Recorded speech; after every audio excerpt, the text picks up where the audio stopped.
शनिदेव मनुष्य, देव, असुर, गंधर्व सभी को उनके कर्मों के अनुसार ही फल देते हैं। जो जैसा कार्य करता है उसे वैसा ही फल शनि की महादशा से प्राप्त होता है। शनिदेव से सभी लोग डरते हैं, इसलिए शनिदेव को खुश करने के लिए शनिवार को शनि मंदिर में सरसों का तेल, तिल, लोहा, उड़द की दाल इत्यादि चढ़ाते हैं। भविष्य पुराण में शनि पीड़ा से जुड़ी हुई एक कथा का वर्णन मिलता है, जिसमें एक ऋषि ने शनिदेव से नाराज होकर उनको दंडित किया है। कथा के अनुसार पिप्पलाद मुनि ऋषि दधीचि के पुत्र के रूप में विख्यात हैं। ऋषि दधीचि की मृत्यु के समय उनकी पत्नी गर्भवती थीं। अपने पति की मृत्यु का समाचार सुनकर उन्होंने उदर विदारण कर अपना गर्भ बाहर निकाला तथा उसे पीपल के वृक्ष के नीचे रखकर ऋषि दधीचि के शव के साथ सती हो गईं। उस गर्भ की रक्षा पीपल के वृक्ष ने की। इस कारण इस बालक को पिप्पलाद नाम प्राप्त हुआ। पशु पक्षियों ने पिप्पलाद की रक्षा की तथा सोम ने इन्हें सारी विद्याओं में पारंगत कराया। वह बालक पिप्पलाद कठिन तपस्या करने लगे और पीपल के फलों को खाकर ही गुजर बसर करते थे। एक दिन नारद जी उनके पास पहुँचे। उन्होंने उन्हें शास्त्रों का ज्ञान दिया और ओम नमो भगवते वासुदेवाय नमः मंत्र का उपदेश दिया। ऋषि पिप्पलाद भगवान विष्णु का ध्यान करके रोज मंत्र जाप करने लगे।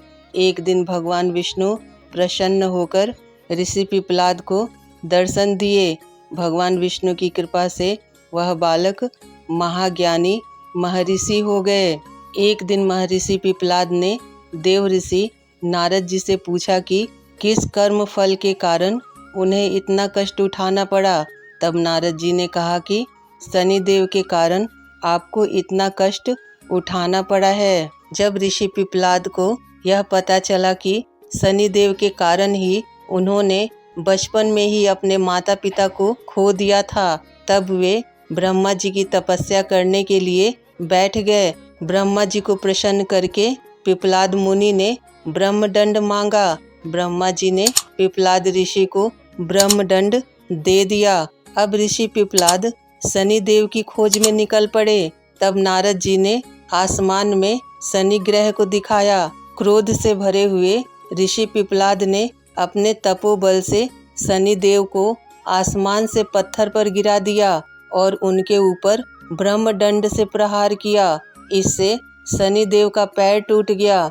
शनिदेव दुखी होकर भगवान शिव को पुकारने लगे। भगवान शिव ने आकर पिप्पलाद ऋषि का क्रोध शांत किया और शनिदेव की रक्षा की। पिप्पलाद ऋषि ने शनिदेव को इस शर्त पर छोड़ा कि वह 12 वर्ष से कम आयु वाले बालकों को कष्ट न दें। कई ग्रंथों में तो 12 वर्ष के स्थान पर 16 वर्ष का निर्देश भी प्राप्त है। इसलिए आज भी शनिदेव की पीड़ा से छुटकारा पाने के लिए पिप्पलाद ऋषि का स्मरण किया जाता है। इसी दिन से शनिदेव महाराज पिप्पलाद ऋषि से भय खाने लगे। ऋषि पिप्पलाद को भगवान शिव का अवतार माना जाता है। इनका नाम जपने वाले व्यक्ति से शनिदेव दूर ही रहना पसंद करते हैं। यह वही ऋषि हैं जिन्होंने शनिदेव की चाल को मंद कर दिया था। नारद जी ने इस बालक का नाम पिप्पलाद रखा था। ब्रह्मदेव ने ऋषि पिप्पलाद को वरदान देते हुए कहा कि तुम्हारा अच्छा नाम रखा गया है, तुम इसी नाम से प्रसिद्ध होंगे। जो व्यक्ति शनिवार के दिन तुम्हारी पूजा करेगा या पिप्पलाद नाम का जप करेगा, वह 7 जन्मों तक शनि पीड़ा से मुक्त रहेगा। उसे पुत्र और पौत्र का सुख प्राप्त होगा। ब्रह्मा जी ने पिप्पलाद को यह वरदान देते हुए कहा कि शनिदेव को आसमान में पहले की तरह ही स्थापित कर दो। पिप्पलाद मुनि ने ब्रह्मदेव के आदेश पर शनिदेव को आसमान में फिर से स्थापित कर दिया। जय श्री हरि विष्णु।